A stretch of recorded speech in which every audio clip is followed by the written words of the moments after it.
Okay, thank you very much. Yeah, so this is the second talk. So last talk we finished with the theorem that I put on the board again. So it's a version of this degeneration theorem of Voisin, Colliot, Télène, Peroutka. So it's my version where one assumption is a bit different.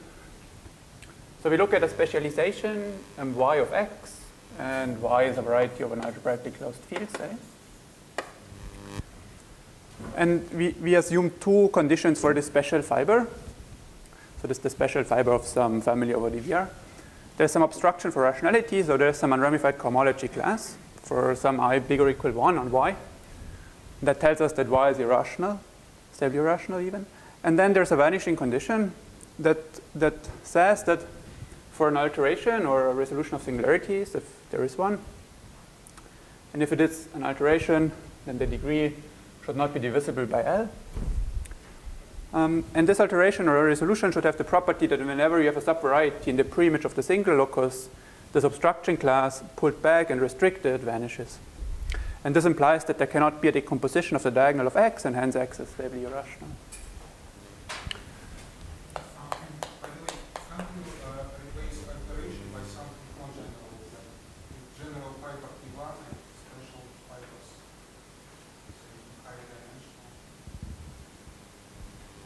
I guess. I mean, if the general fiber is very simple, Chow zero trivial. So I do not use Chow zero triviality here, and actually, you know the. Okay, so the way I prove this, I really need a finite map, but I can imagine that one can cook up something in your situation also. But note that this y prime might be of, right, so this is a finite map, so this might be of general type, might not have a decomposition of the diagonal, and so on. So this might be a quite wild guy, and we have no control over this. But I want that it's a finite map and degree prime to L, so that you can do some push and pull tricks to somehow do computations. Okay, so the remark would be that V is of a cohomological nature, and this is easier to check than this Chow theoretic condition. And the second remark is that it works for alterations, and so it is, you really don't, I mean, you don't even have to know that y has a resolution.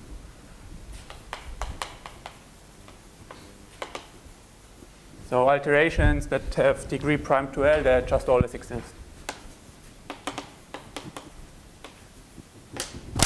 Oh, sorry. And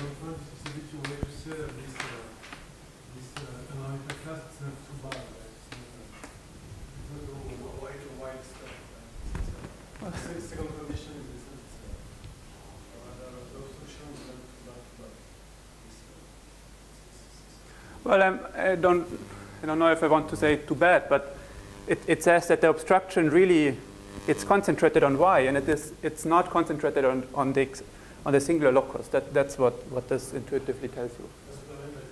Well, yes. Okay.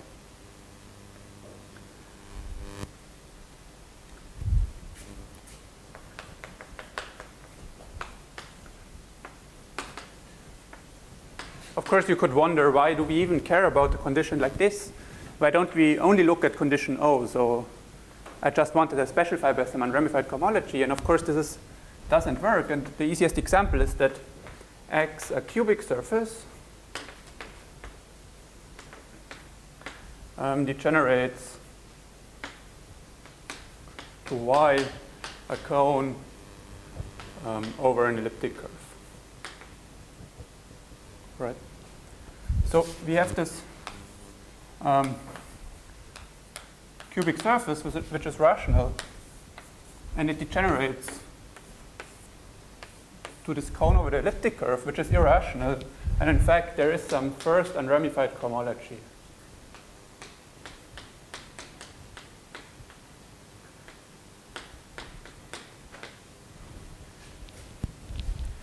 But all these classes, in your terminology, would be bad, because if you look at the resolution, you need to blow up this tip of the vertex, and you get a copy of the elliptic curve E. And the first unramified cohomology will just coincide with the first cohomology of E. So it's just the first cohomology of a resolution. And of course, if you restrict such a class to the exceptional locus, you never get 0 unless you have 0. Okay. So the next goal is to explain how people construct examples of rationally connected varieties that have unramified cohomology. And in order to do so, I need to recall a little bit about Galois cohomology and quadratic forms.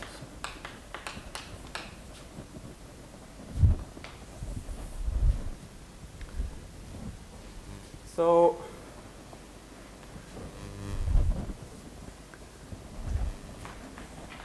let K be a field mostly of characteristic different from 2. And then we can look at the cohomology of that field. Okay, characteristic different from L with set mod L coefficients. And by this, I just mean the Galois cohomology, so the cohomology of the absolute Galois group. And the important example is where K is the function field of Pn and K is algebraically closed. I want? You want L through some. Yes. Yeah, I always assume that there is some algebraic closure in K. Yeah. And then this would really be the old definition. That's just okay. So if K is the function field of Pn, then this is just a limit of the cohomology of all open subsets.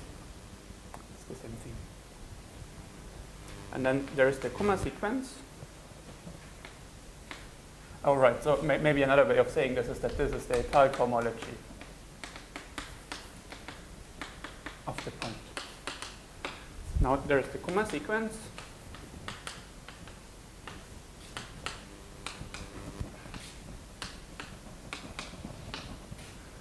Here you take an invertible function and map it to the nth power. And that this tells us, this gives a long exact sequence which looks like this. So H0 K of GM goes to H0 K of GM goes to H1 K set mod L, and then there is an H1 K GM. Now this is the Picard group of spec K by Hilbert 90, and so this is 0. And this is just the units. And that's also the units. And the map here takes a unit and maps it to the nth power. And so we get what you have all known before, that the first cohomology of a field set mod L coefficient is isomorphic to the units in K mod K star to the L.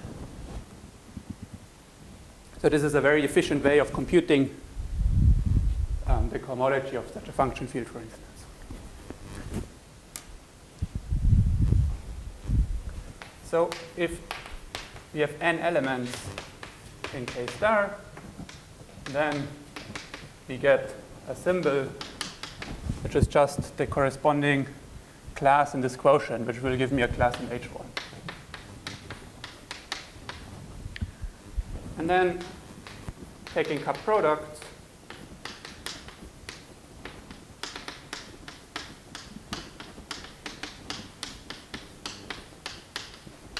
I get a class in H. And we will need to construct such classes and compute the residues. To get an unramified class, you want one that has no residues.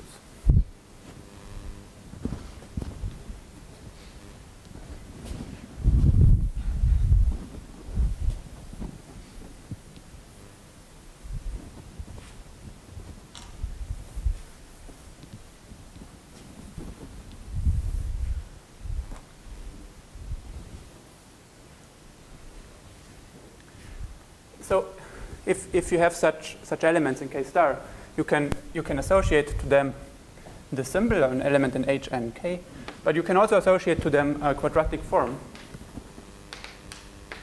called the Pfister form over K, and now I assume that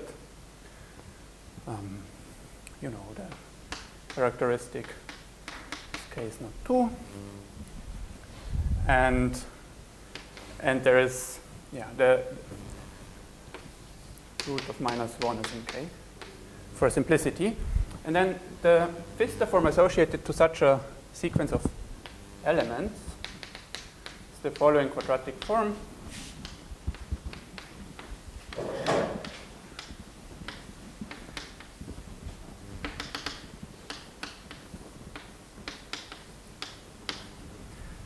So you look at the two-dimensional quadratic form given by 1 and A1, 1 and A2, and so on, and then you take the tensor product of all these two-dimensional quadratic forms. And if one multiplies this out, this will be a diagonal quadratic form with the following entries. So there is a 1 where I multiply together all the 1s, and then A1, A2, AN, A1, A2, and so on, and then the last one will be A1, A2, AN. So somehow this is a diagonal quadratic form where all the entries are all possible monomials in A1 to AN, where no squares appear.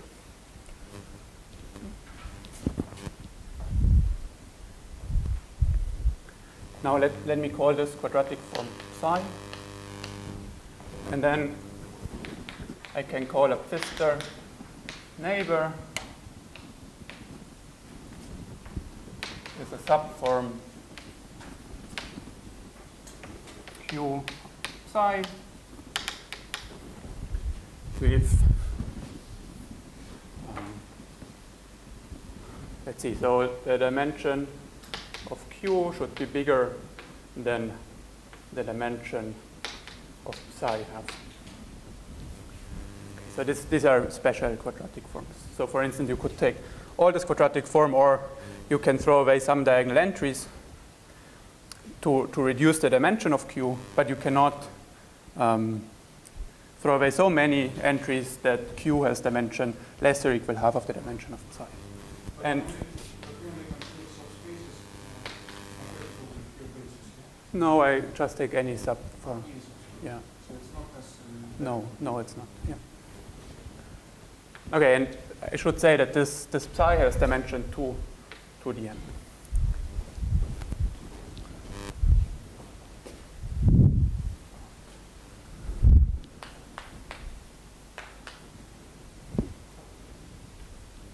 All right, so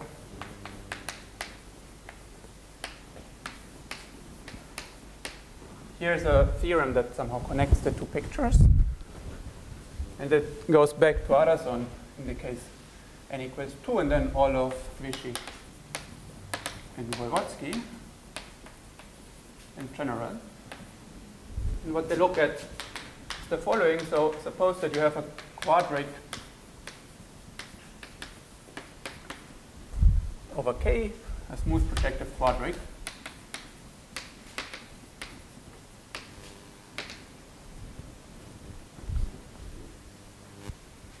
And you would like to understand the kernel from the cohomology of K.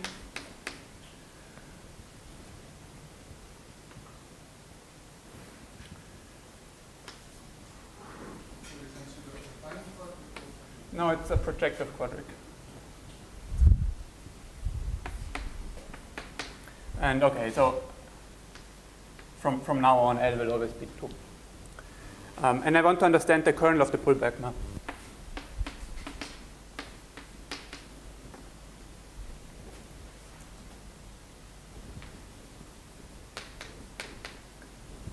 And the statement is this. So if Q is a Pfister neighbor of such a Pfister form,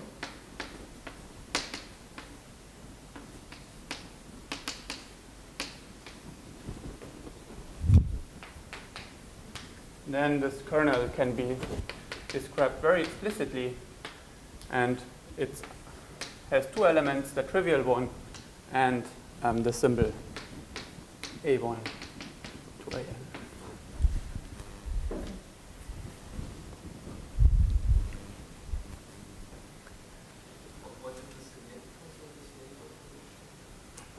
Right, so this is a good question. So actually, one can prove that they are all stably birational. So the neighbors, a special neighbor would be that you just have the whole of psi, and any other neighbor will be stably birational to that guy. So, yeah, yes, that's sharp, yes. And this is some classic. I mean, I could show you even the proof. It's not so hard, but I don't have time now. This is some classic quadratic form.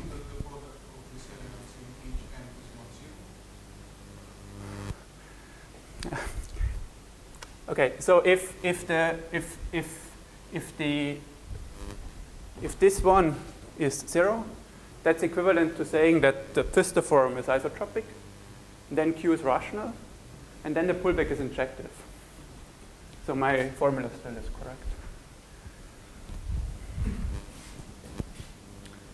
Yeah, but that's another thing that one could mention. So there's really a strong relation between these symbols and the Pfister quadrics, and one being that if this has a rational point, then that symbol is trivial and vice versa.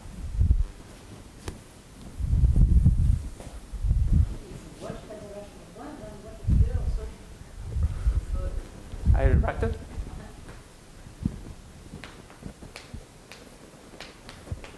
So if this Pfister guy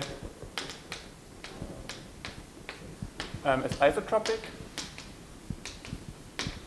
or this is isotropic, if and only if the symbol is 0 in cohomology. It's very rare that we have such simple instances of variety that test the Yes. Yes, exactly. And actually later, so the main result that I want to present, I will be in a situation where I cannot use that theorem. So that theorem is very special, and it only holds for Pfister quadrics, and it gives a fantastic, I mean, in general, understanding this kernel of the pullback is hard, and that's an instance where the picture is super clean and very, very, very nice, yes. Yeah, but since So then you mean Q is rational if the symbol is 0, if one can leave Q is rational. Exactly. That's what. The kernel is. But this is just a remark. So the interesting case is when this symbol is not 0.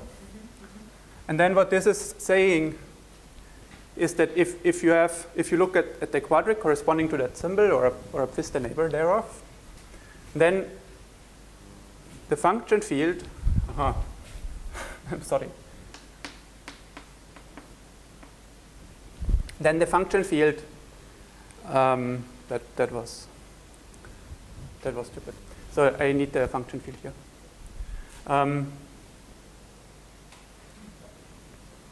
Yes. Then the only class that, so first of all, if you pull back the symbol itself, it's going to be 0. And moreover, no other element on K will be pulled back to 0. That's the statement of the theorem. Because the kernel is this. Just computes the kernel.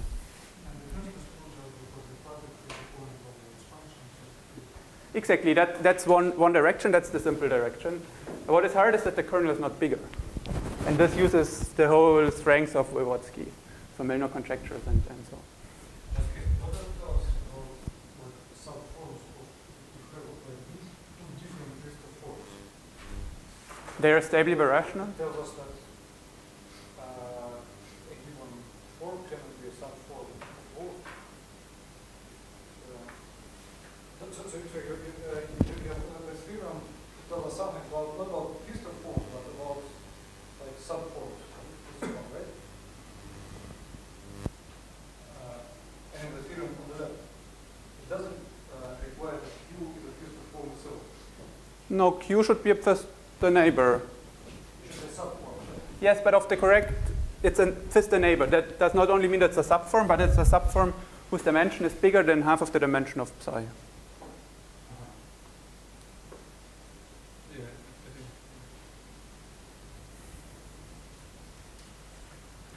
Not any subform, but a sufficiently high-dimensional subform. And isn't correct that two Pfister forms are birational even though the symbols are the same? Yeah, so I guess this is a consequence from this from this theorem, but maybe it can also be seen easy.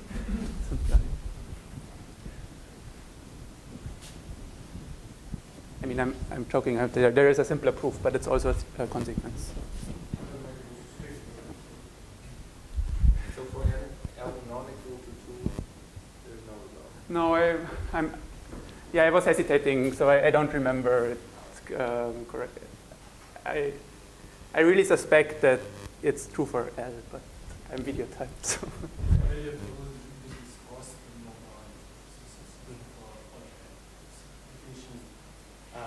Oh, yeah, you're right. I'm very sorry. Yes. The two. I knew that I'm doing something stupid. Yes. So for the quadric, it's really the two. Yes.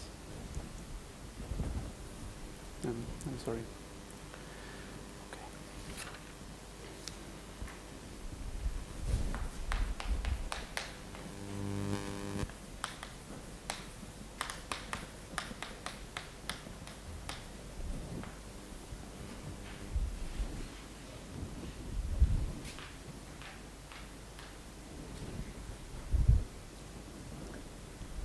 Okay, so I want to,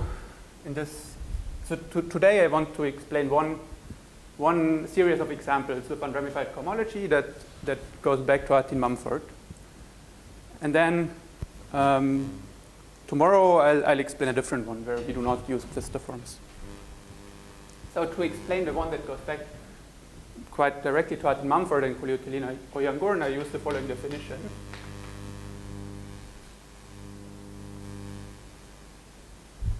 So a quadric, again, smooth projective,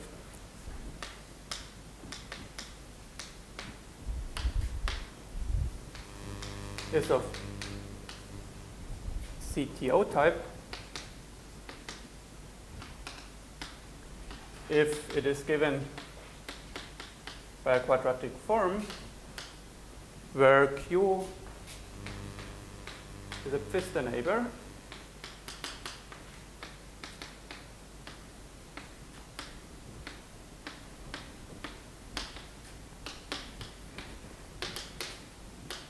so it is a subform of this Pfister form where I have symbols A1 to AN minus 1, and then the last one is a product of 2, and there are some conditions.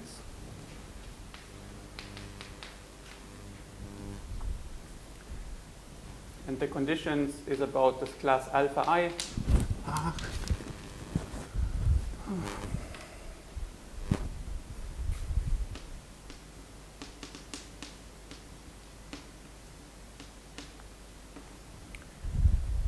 That I get if I, instead of looking at the product, I only look at one BI.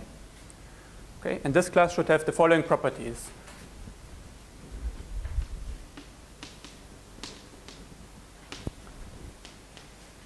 So first of all, it should not be 0 in Hn k z mod 2. And second, for all irrational models of Pn,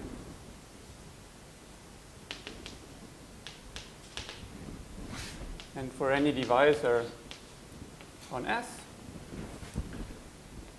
the symbol, I can look at the residue of this alpha 1 and alpha 2, and I ask that either this is 0 or the residue of alpha 2 is 0.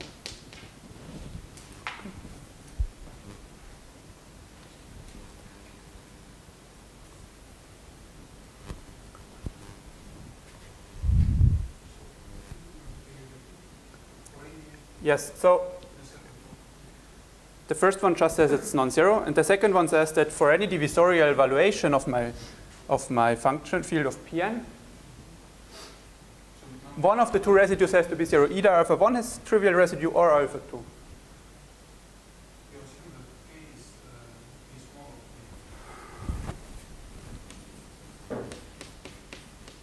Yeah, thank you. I'm sorry. Okay, so it's probably better to.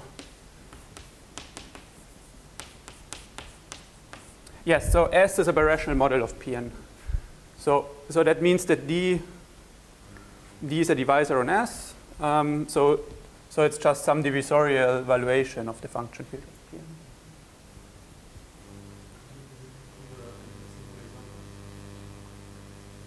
Pn. No.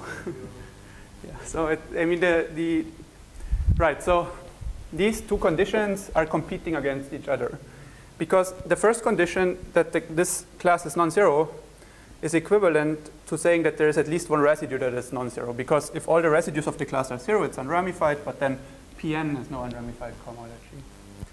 So 1 forces some residues to be zero, and then 2 is a very strong property, because the two classes should really have absolutely different residues. So the observation of Collier-Tolin and Oyanguren is that if you look at this conic bundle that Artin Mumford constructed, that's an example.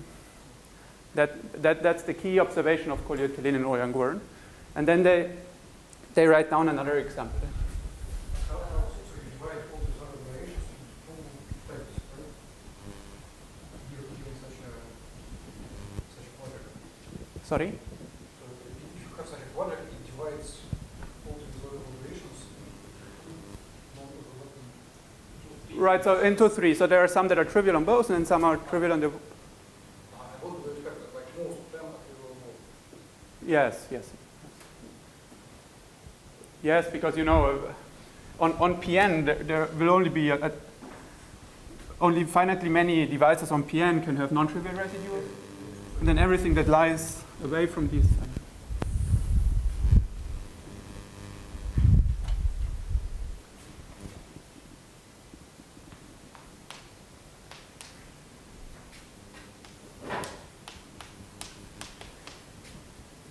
So it's non-trivial to come up with examples.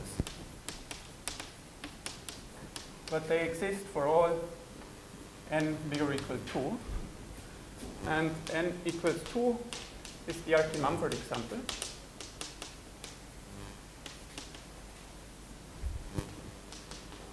N equals 3 is due to Collier-Tolin and Oyanguren.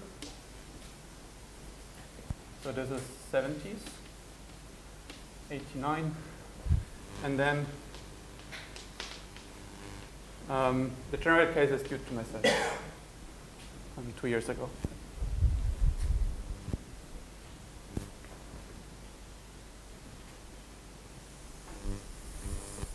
So I don't want to explain the construction. If you were to write an equation with this symbol, I mean, you can write explicitly. So I think that. Okay. So if I remember correctly, the Artin Mumford example goes like this. So n is 2. So that means you have an A1, and then you have two factors here. The A1 will be a conic, and the B1 and B2 give elliptic curves that are tritangent to the conic. No, I have A1, so this is a 1. Yeah. So in Artin Mumford, A1 gives so the degree of A1 is 2, and then the degree of BI is 3, and the picture I think is like this. So you have this conic, and then this is B1 is 0, and this is B2 is 0, something like that. Okay. And in higher dimensions, yeah, the picture is similar, but it gets really messy and more complicated. Okay.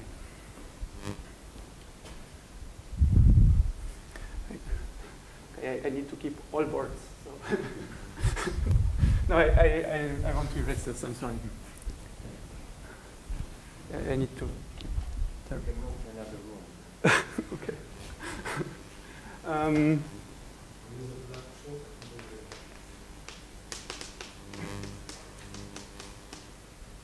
Okay, let's look at the morphism of varieties over K. K is algebraically closed. And assume that the generic fiber is a quadric of CTO type over this function field. So which means these so it's given by a Pfister neighbor of such a Pfister form of these conditions. And then there is unramified cohomology, and the unramified cohomology comes from pulling back alpha 1. So if you pull back alpha 1, you get a non-trivial class in the unramified cohomology of Y. You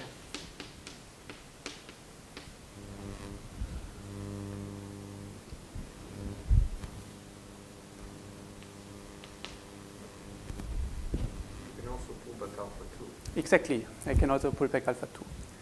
So because of the theorem that says that if you pull back alpha 1 to root alpha n minus 1 times the product, so if you pull back the sum of alpha 1 and alpha 2, you get 0. So the theorem says that the pullback of alpha 1 is the same as the pullback of alpha 2. And this simple observation, together with that fact, tells you immediately that there cannot be any residues. This must be unramified, because if I have any divisor on a model of Y and I want to compute the residue, I map it, I blow up so that the image of that divisor on Pn is a divisor on some model. And then I have two cases.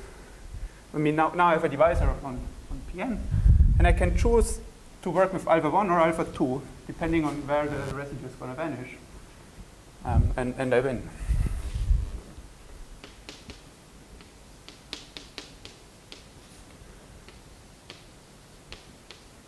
So this has no residue.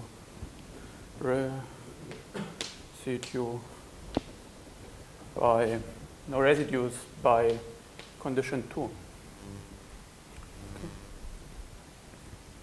But then also it's non-zero, because if it was 0,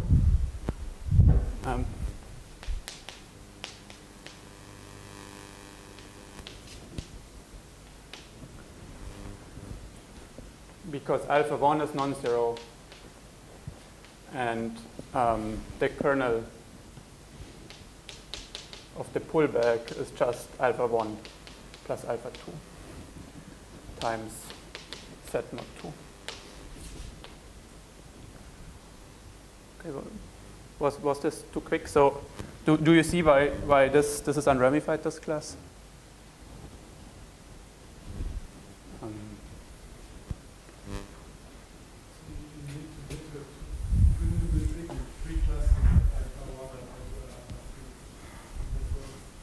I don't think so. You know.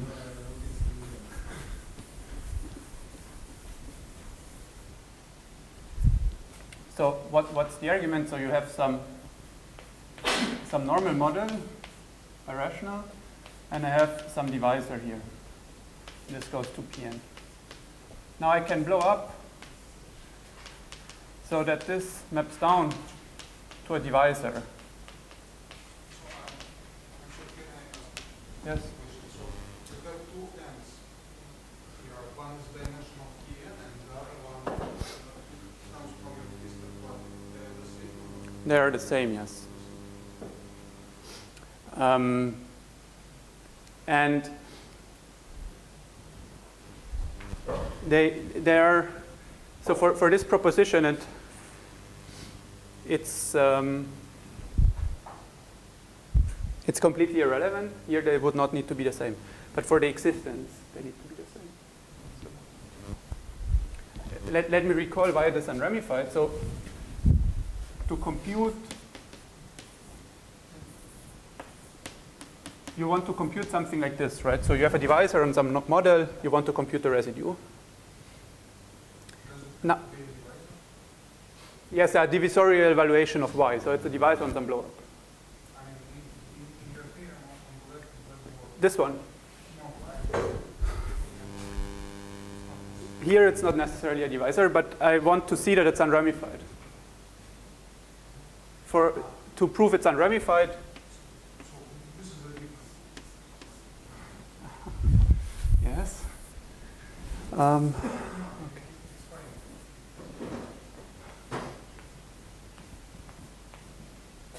Yeah, I'm sorry, so it's the same E.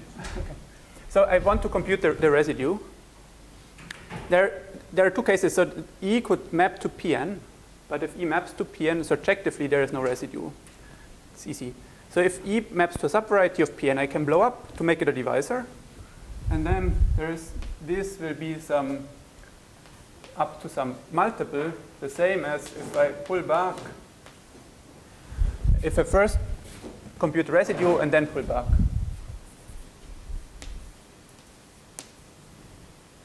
But now this, I have this formula, right? And I know that I could play the same trick. So this is the same if I replace alpha 1 by alpha 2, because the pullback of alpha 1 and the pullback of alpha 2 coincide.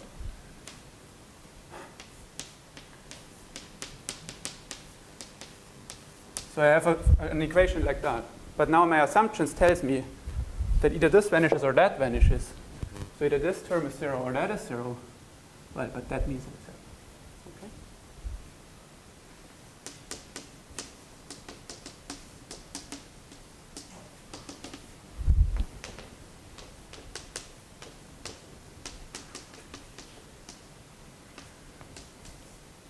And so we get an unramified cohomology class that is non-zero.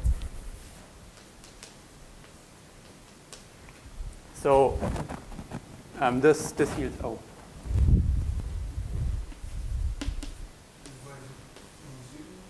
Yeah, so this I squeezed in here. So this is just, since the generic fiber here is this CTO type quadric, we understand very exactly what the kernel of the pullback on function fields is. And pulling back a class from here, you get 0 only if the class corresponds to that symbol, which is nothing else, which is to say that the kernel of F upper star is alpha 1 plus alpha 2. Okay. Now if alpha 1 plus alpha 2, if alpha 1 also lies in the kernel, then this would be the same as alpha 1. But then I can cancel, and that tells me that alpha 2 is 0. Alpha 2 was not 0. Here. There are two conditions. Alpha 1 is not 0, alpha 2 is non-zero, and then there is the residue kind of condition.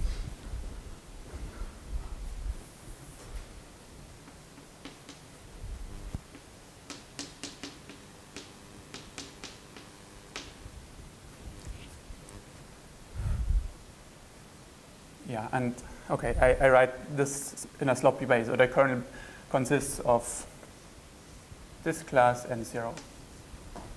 But then if alpha 1 pulled back would be 0, it wouldn't either be 0, that's not true by 1, or it's alpha 1 plus alpha 2. But then alpha 2 is 0, which is not true by 1. Okay, so I noticed that we didn't prove the proposition here, but maybe no.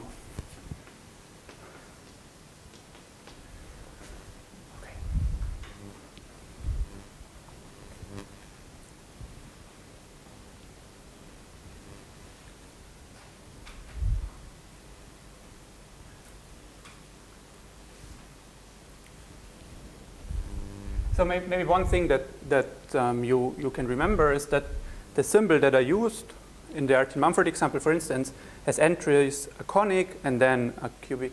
So already the entrants have kind of high degree. And in high dimensions, these examples that I construct, the BIs have degree 2 to the n. So they really have high degree. Okay. And that's a disadvantage.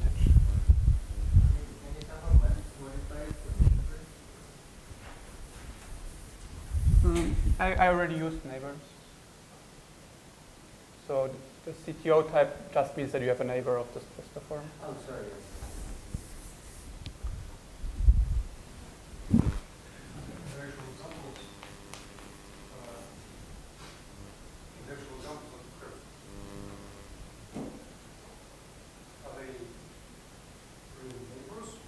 Yes. No, there are neighbors. You can really use, I mean,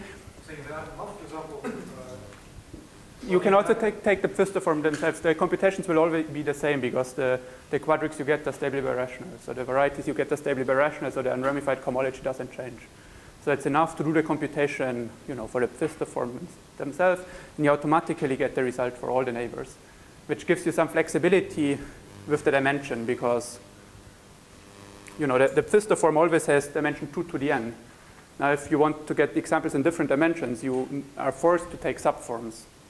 Can you also explain about enough examples? There is the series itself is a conic bundle. That's right. And also, in one of the versions of this construction, you start with a quadric bundle, and then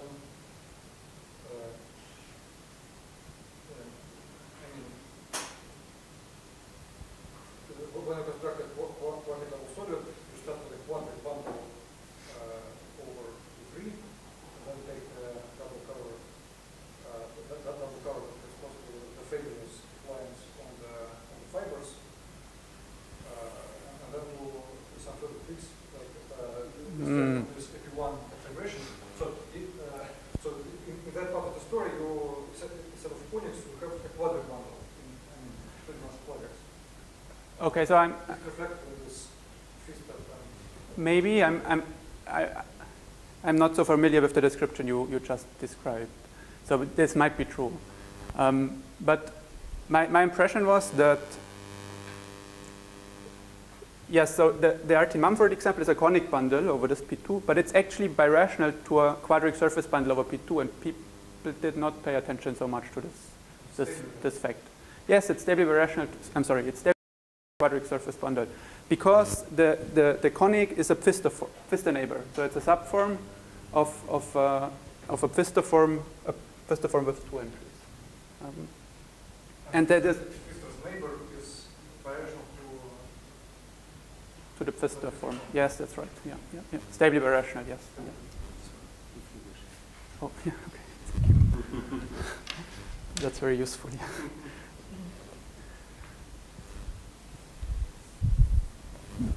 Okay, so here's a different kind of example, and that's due to Hasid, Terutka, and Schinkel, 2016, which was very influential for myself. And this is a very concrete example. So y in P2 times P3 given by the following equation. So let's see, x0, x1. So here I want x coordinates and here z coordinates. Z0 squared plus x1, x2, z1 squared plus x0, x2, z2 squared plus f times z3 squared is 0. So this is of pi degree 2. It's homogeneous in the x coordinates and the z coordinates. Very concrete. And yes, so f equals 0 is the conic, is the smooth conic tangent to all the coordinate lines. So the picture is this. So you have x1, x2, and x0 being 0. These are the three coordinate lines. And you have a unique conic that is tangent. Okay. So this one is not Pfister. Exactly, it's not Pfister. Exactly. So if you can put, so these are homogeneous coordinates. So if you set x0 equals to 1, then you can forget about x0. And then the first part looks pretty much like a Pfister form, but the f screws you up. So this is not a Pfister form. And what they prove is that if you look at the projection to P2, then you can pull back the symbol x1 over x0, comma x2 over x0, and you get an unramified class that is non-zero.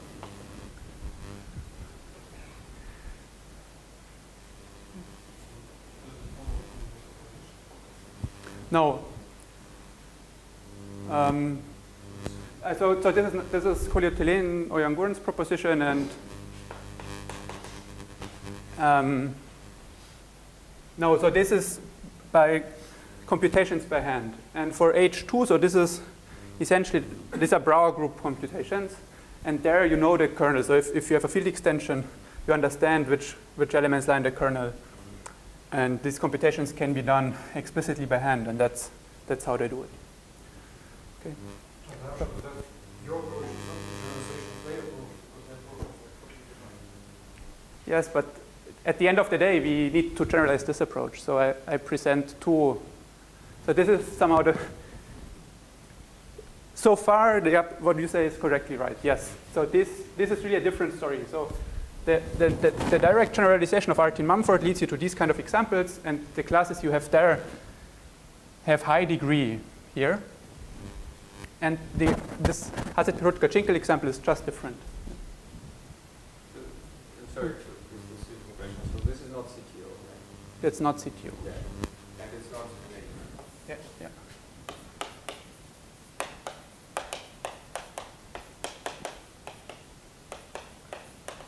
I mean, in fact, How do you check that it is not CTO? it's not even a Pfister neighbor, so this is not a Pfister form. By dimension reasons. Not by dimension reasons, but you know, you have x1, x2, and then I mean, you can't take a bigger form like this. yes. It goes to the Pfister form in the notes. No, but you can do a simple stuff like the discriminant of a Pfister form of that dimension would need to be 0. Now, if you compute a discriminant, you multiply together everything. This stuff cancels out, but then f is not a square. So this cannot be a Pfister form.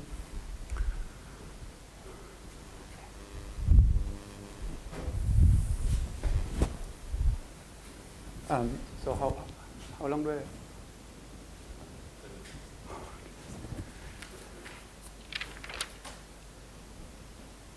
Giving you a flag of time.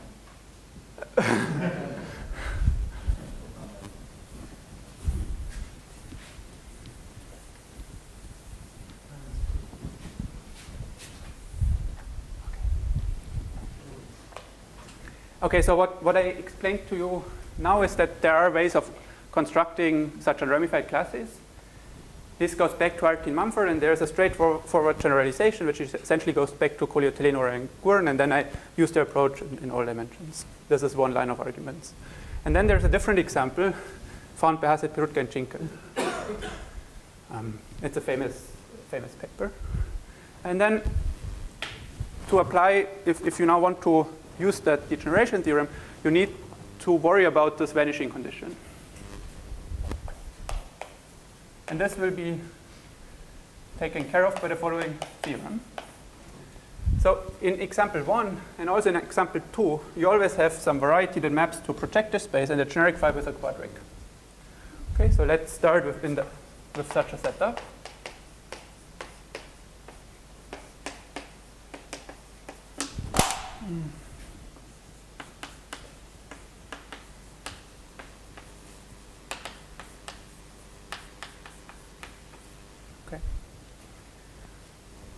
Now assume in example 1 and in example 2, you always start with a class on Pn.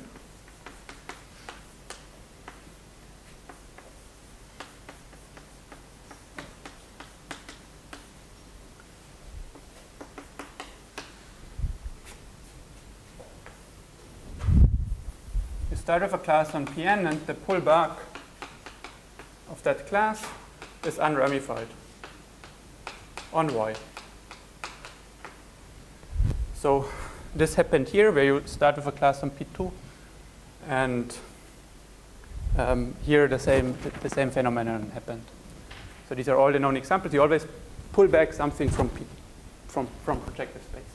So let's assume we have such a situation, and then what I prove is that the vanishing condition holds for all alterations, holds for this class, and for all alterations.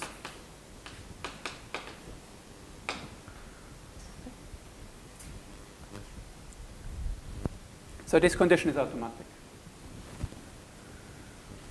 Okay. And in fact,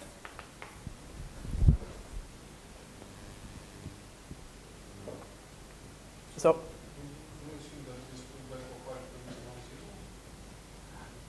it doesn't matter because you need that the restriction is 0. So if it was 0 to begin with. So what's the idea behind the story? So in example 1 and 2, how does it work? So you have a class on Pn and it's ramified somewhere. And then you pull it back and some magic happens and there's no ramification left. So what's the geometric intuition? Well, the geometric intuition is that maybe the reason why there's no ramification is that locally, over the ramification locus downstairs, the class is just trivial. And so it extends trivially over the locus where there might be ramification. If you think about a conic bundle, you have a conic bundle there that is ramified along a divisor. And if you pull it back, you can, up to rational modifications, make it a smooth bundle. So maybe you can just extend it in a trivial way over this locus where it was ramified downstairs. But if that was true, then in particular, the restriction to this bad locus where it was ramified downstairs must be 0. And so such a theorem would need to be true. So I outlined the proof. And this turns out to be true. So what I said turns out to be a general fact. OK, so the proof is not consists of 2 steps. OK, so let E be let tau be an iteration.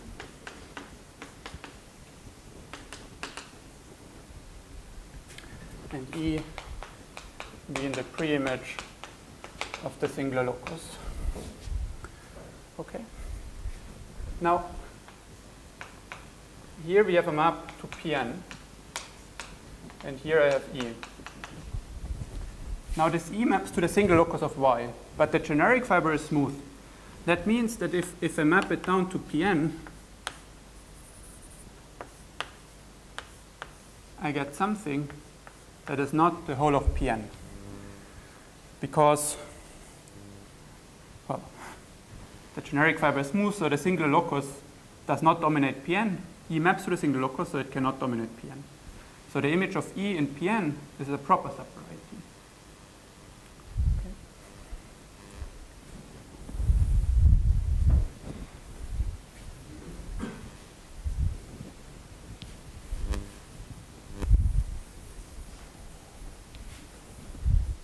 Now there are 2 cases. So the simple case is that alpha can be restricted to D.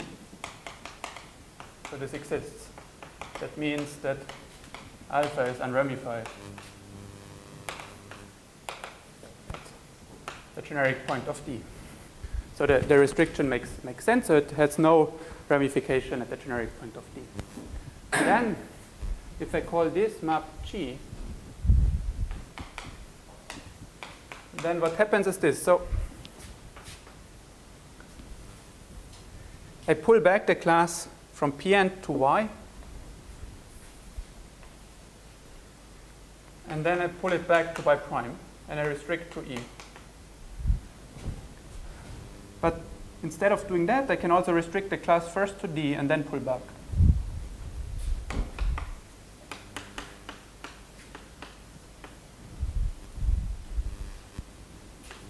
But that is 0 just because the function field of D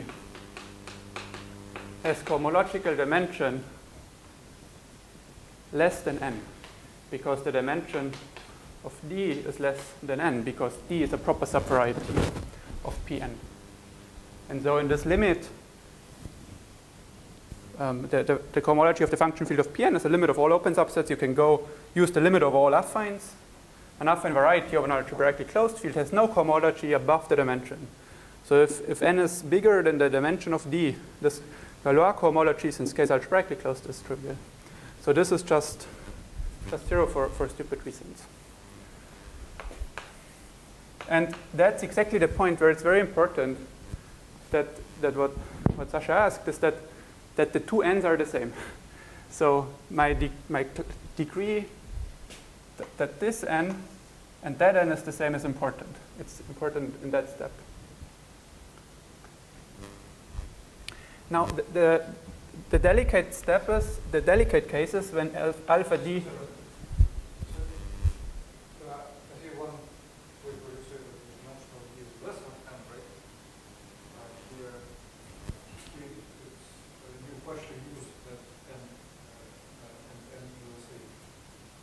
Yes.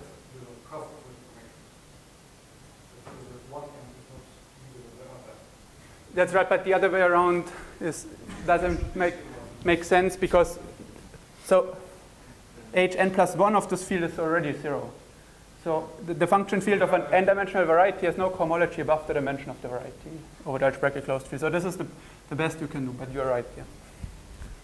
So this case 1 is somehow easy, and then the case 2 is the delicate one where this does not exist. So this does not exist.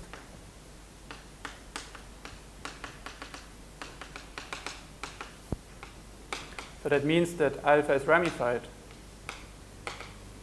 at D.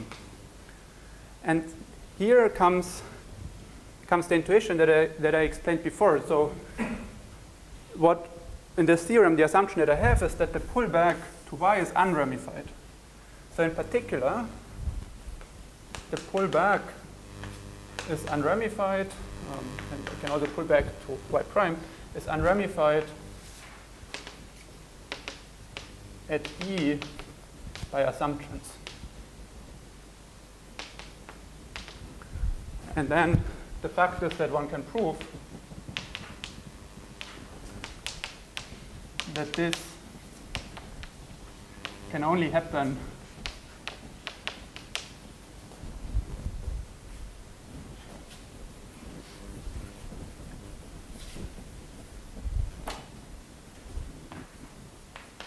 because eta locally at E, this pullback is trivial. So this gives a geometric explanation why it's unramified. It's unramified because over the locus where there might be ramification, the class is just trivial. Okay, but if it's eta locally trivial, then of course the restriction is going to be 0, which proves the vanishing theorem.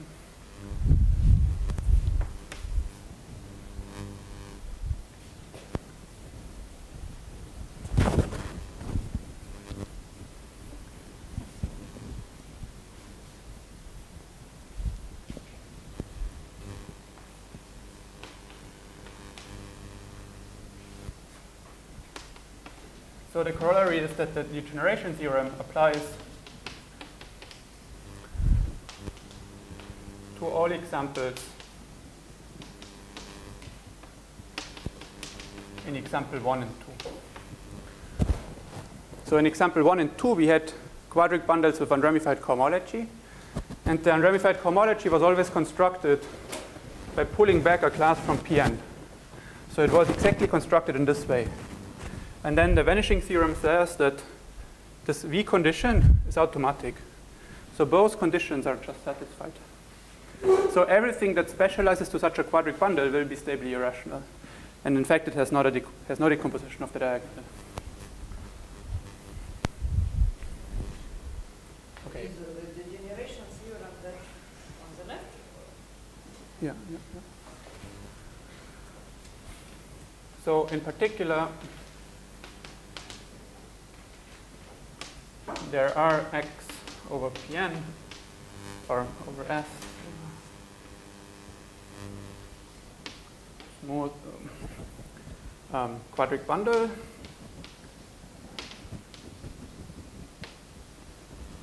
bundles with the following properties. So x is regular, xs are regular.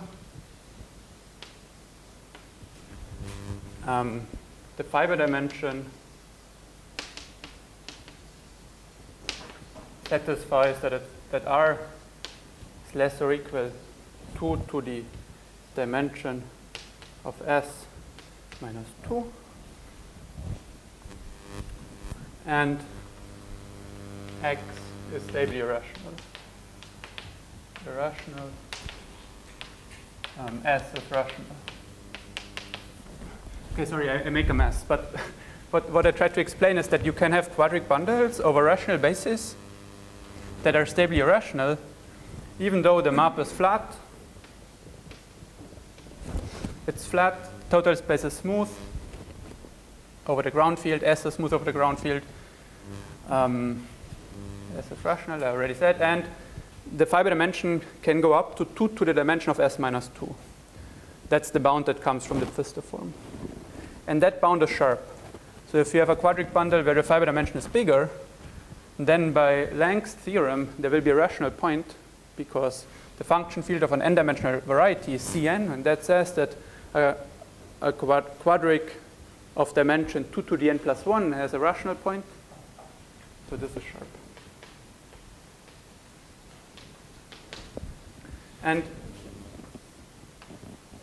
before, somehow, for r equals 1, there were many examples of this kind, so many conic bundles. And r equals 2, the only example was the Sasset-Perutka-Jinkel example. So they checked, in their example, they checked, instead of this vanishing condition, they checked the Chow theoretic condition. And this was quite some work. But somehow with this refined method, one gets a simpler proof of their result and also gets the same conclusions in higher dimensions.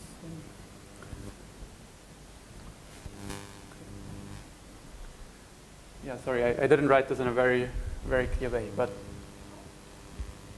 yeah, so I could not write Pn here because the S will be a product of Pn and some of projective spaces. You have to play around a bit with the examples you got in example 1 of these CTO type guys to cover all dimensions.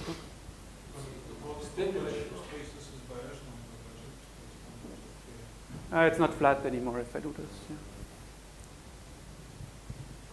I mean, the reason. Okay, so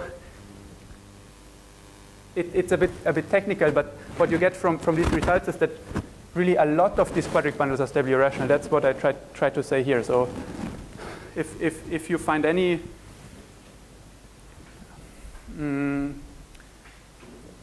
if you write down your quadric bundle in terms of concrete equations, like it's a hypersurface and a projectivization of a vector bundle, and it's very general, then it's very likely that it's going to be stably irrational.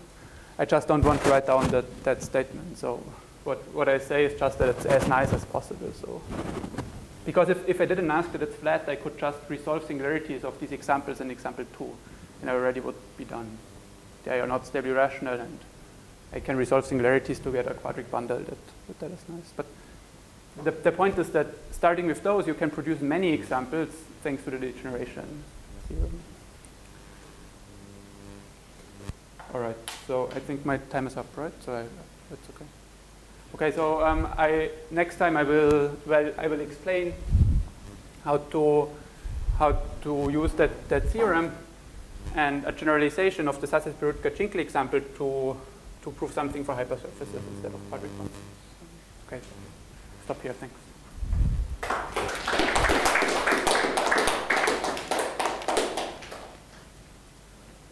Any questions? I have a question / suggestion. What would happen if you replace ununified mod Z, mod 2 by ununified mod 2 to the R, or some large R? If you have some ununified class of HI mod Z mod 2 to the R, or large R, let's say bigger than the dimension of Y, then it might not be use an iteration. It's a much stronger condition if you can lift your ununified class to an ununified class modulo higher power of 2, which is still ununified. And my feeling is that this should maybe allow you to avoid using iteration and even make things simpler, because it's a much stronger thing. Well, but the main issue in the whole business is constructing the class. Sure, but assuming you are given one, so for example, first thing, if you are given such an ununified class modulo Z to the Z modulo 2 to R for R bigger than dimension, can you avoid checking the distance with that dimension? Yeah, I don't. Think about that, but I suspect it would be nice to do that. I don't know. So I think the first thing that one should check is whether one can come up with such examples. Otherwise, there's one thing in your class in Hn, where n the dimension, you can lift it to a z modulo 2 to the RZ for free. This is thanks to a minimum conjunction as a coverage class. Then again, it might be. Yes, but it's yeah. Then you have to check whether so if you look at the residues, you can still lift residues and you can lift it to another class. And Galois coverage can be lifted. Conjecture, then we have to look at what happened for ramification. This will be an interesting thing. Yes, okay, yeah.